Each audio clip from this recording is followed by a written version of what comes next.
Welcome to Franchise Marketing Radio, brought to you by SEO SAMBA. Comprehensive high-performing marketing solutions for mature and emerging franchise brands. To supercharge your franchise marketing, go to SEOSAMBA.com. That's SEOSAMBA.com. Welcome to Franchise Marketing Radio. Stone Payton Lee Cantor here with you this afternoon. Today's episode is brought to you in part by the Business Radio X Studio Partner Program, helping franchisees dominate their local market. To learn more about serving your market and growing your business, go to mybrxstudio.com. Lee, this is going to be a fantastic segment. Please join me in welcoming to the broadcast with friend of the family, Senior Relocation Management, Mr. Rick Grossmann. Good afternoon, sir. Good afternoon. Nice to be here. Well, Rick, before we get too far into things, do you mind sharing a little bit about friend of the family? How are you serving folks? Yes, thank you. So, Friend of the Family is a senior move management and relocation management company. And so if you think about folks that are looking to move or relocate, downsize, or right size into a new home or into a senior community or in with family even, we have an awesome set of operators and also some resources to help that transition go smoothly and stress-free. And so we say that we're all about peace of mind for life's transitions. So now, if someone isn't working with you, how are they handling this kind of transition? Yeah, well, that's an interesting topic because that's kind of the way we found this business. My mom and dad have since passed away, but when they were aging and moving through the downsizing process, we didn't have a company like this that we knew of, and so we're the adult children. We had to kind of jump in and start figuring things out and helping find a community for them and downsize their home and pack and move and all of those things. We just kind of had to jump in and help with as the adult children, and it was stressful, and it was full of a lot of emotion and a lot of anxiety for not only for us as the kids, but for our folks as well. So, a lot of folks, have been trying to figure things out on their own. And that was kind of what created the need. And, my wife and I, after going through that experience, decided that we wanted to help seniors get through this transition period, so they can focus on, moving into a safer home or in with a community and downsizing their home. So, it was out of the necessity that we were able to grow the business. Now, is the service, though, is it just kind of the logistics of putting things in boxes, deciding, what pile, whatever Marie Kondo says, what pile the stuff goes into? Or it seems to me it has to be a little more than that because there's so many emotions involved with this, and there's a lot of stress just from somebody who especially has lived a long time in one place, kind of leaving that. Yes. So the best way to kind of, give an example of that is to kind of play through a scenario. So typically you may have, that we always say that moving, death, and divorce are the three most stressful things that we encounter in life. And sometimes our clients are dealing with two of those things or three of those things in some cases. And so that's why peace of mind is important during, these transitions in their lives. And our project managers, our franchise owners and our project managers are very, very good at being compassionate and working through that process. So, for instance, if we have maybe the husband's passed away and we're working with the surviving wife, and maybe they've lived in that home for 30 or 40 years, and they have, like you said, memories and heirlooms, and the whole project can seem overwhelming. So they may be stuck in their homes where they just can't even get started. So our project managers go in and they start with downsizing and decluttering and organizing. And so they working through the household items, with the client. And then we have several different, options for them. We can start with an internet auction, which is basically an online estate sale to help them sell items they don't, want to take with them. We have a very nice asset distribution program where we can photograph the items in the home that they want to distribute to their family members, their kids, and their grandkids. And then the kids can go on to the website and choose the things that they want to that they would like to have, and then we help distribute those to those family members. And then we, of course, will then go in and do the packing and the floor plan for the new location, and then facilitate the actual move and move them in, and then take care of the cleaning and all the preparation for the home to be sold or to be moved on to family members. So it's very comprehensive, and the project managers kind of basically handle all the details, so they don't have to worry about all the logistics. And then this franchise started, you got involved with your wife, but when it originated, was this kind of somebody that just did it for their own family and saw the need? Is that kind of the origin story? Yeah, thank you for that. We were able to acquire the company from a wonderful pioneer in the industry named Ann, and she started the company about 15 years ago, and she was one of the first senior move managers in the area, by the way, which is a designation from NASM, which is the National Association of Senior Move Managers, which we are a member of and proud to be a part of.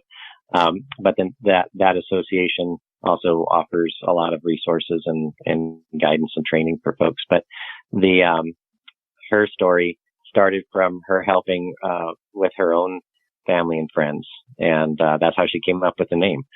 She was helping family and friends, and friend of the family was just a natural name for the company. So yes, and we were able to acquire the company about a year and a half ago with the goal of franchising it and taking it out to the national market so that we could help more seniors and help more folks with their transitions. So when you got it, it was just a local firm, and then you saw the potential of it as a franchise? Yes, absolutely. It was local, and it was doing great, and had a lot of strong track record. And we really, being that I've been in the franchise industry for a long time and authored Franchise Bible and had been helping and grow other franchise brands, we've been looking for the perfect franchise model, or the perfect model to franchise, I should say. And being that it's a growth market, there's a tremendous upside for it as well. It kind of checked all the boxes for us as far as the perfect business to franchise.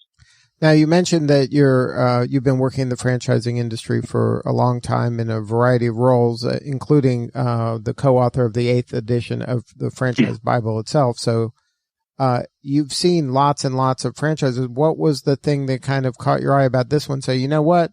If I'm going to do one on my own right now, this one makes sense. What differentiated this from all the? I'm sure you get bombarded with opportunities. Yeah, and of course, being that we've been franchise developers and consultants for a long time, we can franchise just about anything that has a good business model to it. Excuse me.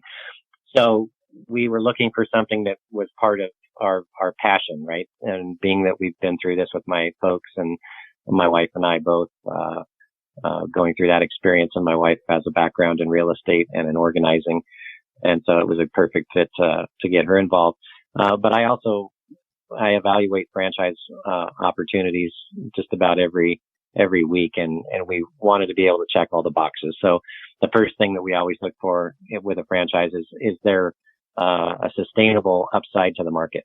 And we of course see that the baby boomers are retiring at record numbers, and will be for the next 15 or so years to come. So the market is growing, and there's a tremendous need for assistance in the senior market.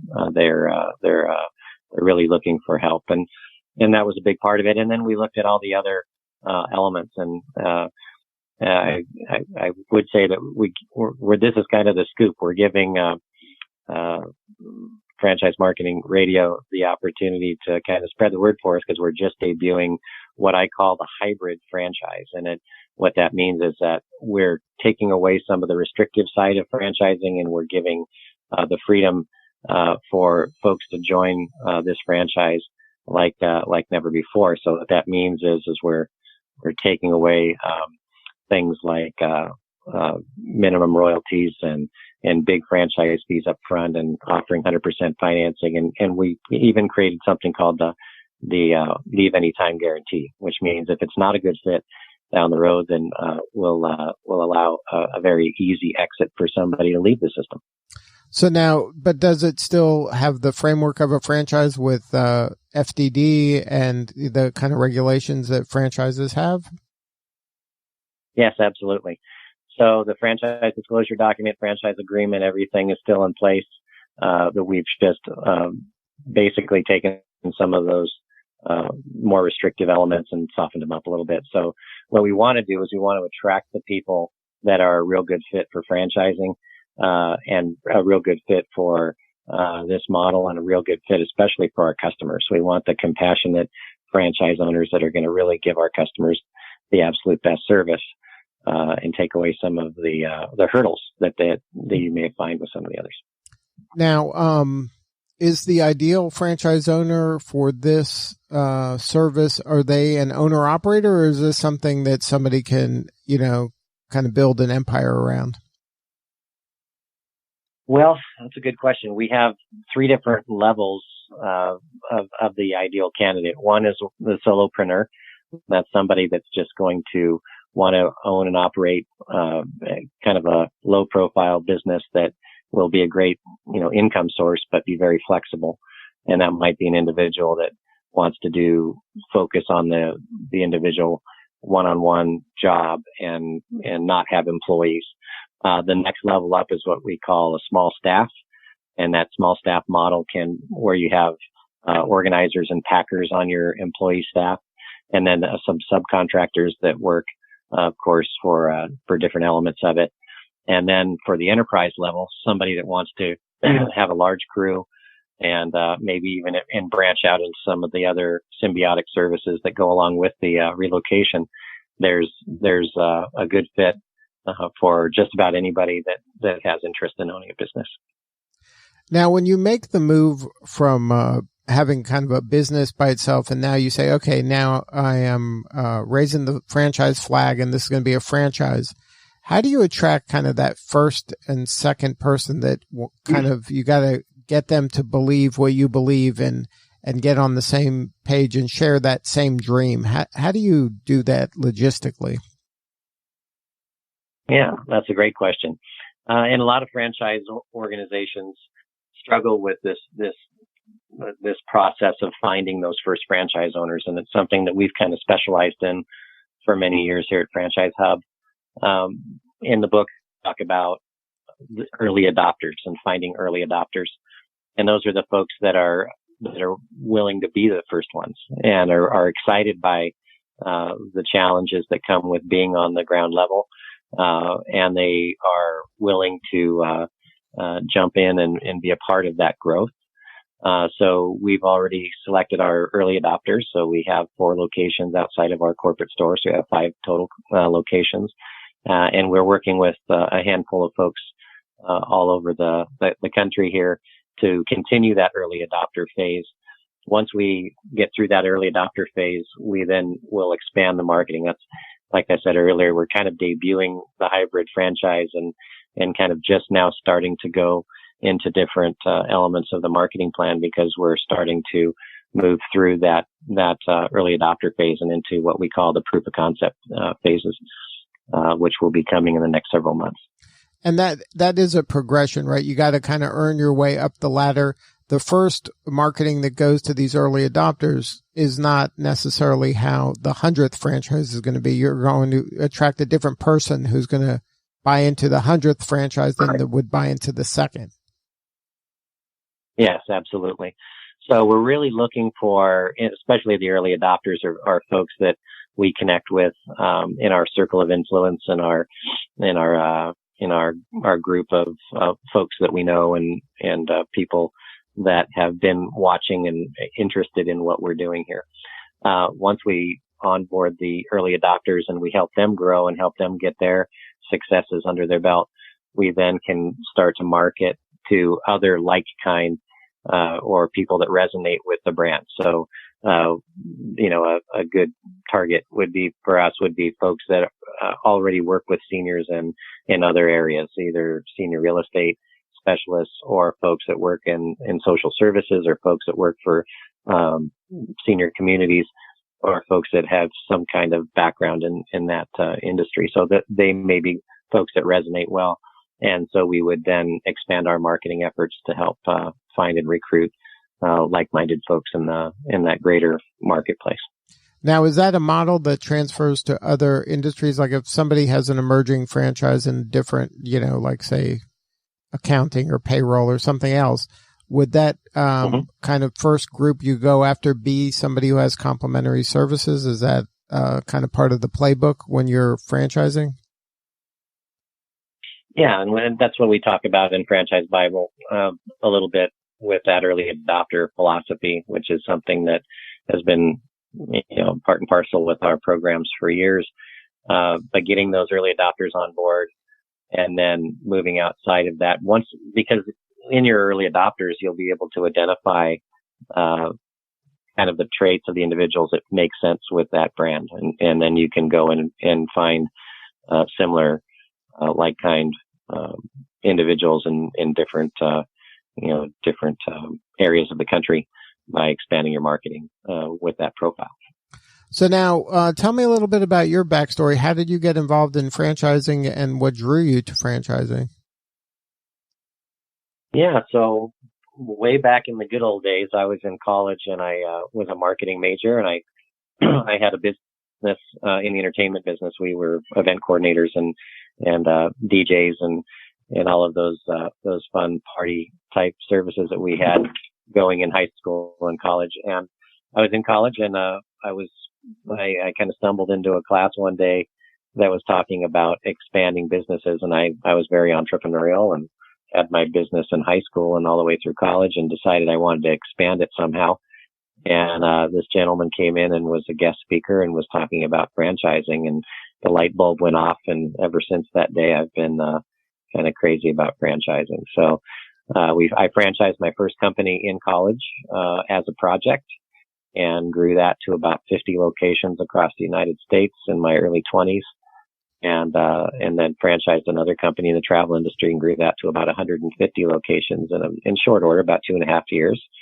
And we're ranked in Entrepreneur Magazine and with both of those companies in pretty short order, and just kind of fell in love with the whole industry, and seeing people realize their dreams and provide for their families by learning a business that they can then support themselves with is just one of the most fulfilling things I've ever experienced in the business world.